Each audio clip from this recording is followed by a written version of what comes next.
Meaning of the asana. Shalabhasana. In Sanskrit, Shalabha means locust, asana means pose.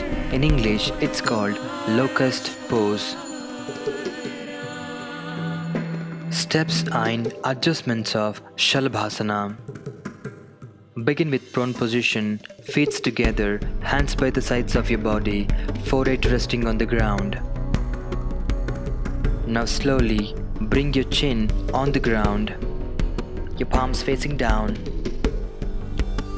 Using the strength of your hands and your back muscles, raise the left leg as high as possible, reaching the toes away from the hip sockets, keeping the other leg straight, relaxed and in contact with the floor. With exhalation, slowly bring it down. Same on the other leg. With inhalation, raise your leg, make sure your toes are pointing and your knees straight.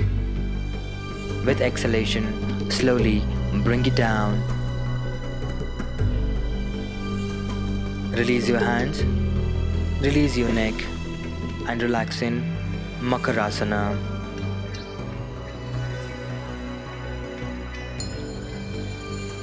Variations of Shalabhasana. Variation number 1.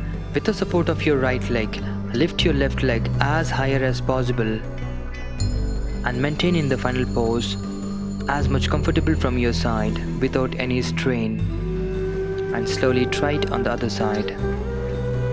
Variation number 2.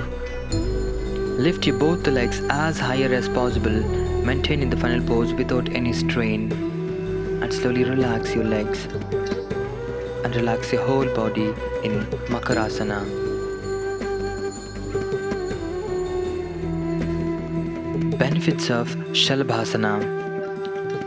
Number 1. Strengthens your low back and pelvic organ. Number 2. Tones and balances functions of liver, stomach, bowel and other abdominal organs. Number 3. Stimulates the appetite. Contraindications of Shalabhasana. This asana is strictly prohibited for people with high blood pressure, pregnant women, and any person with abdominal surgery. If you like our content in the video, hit the thumbs up. Share with your friends. Wanna say something? Comment below. Subscribe to our channel and don't forget to press the bell icon.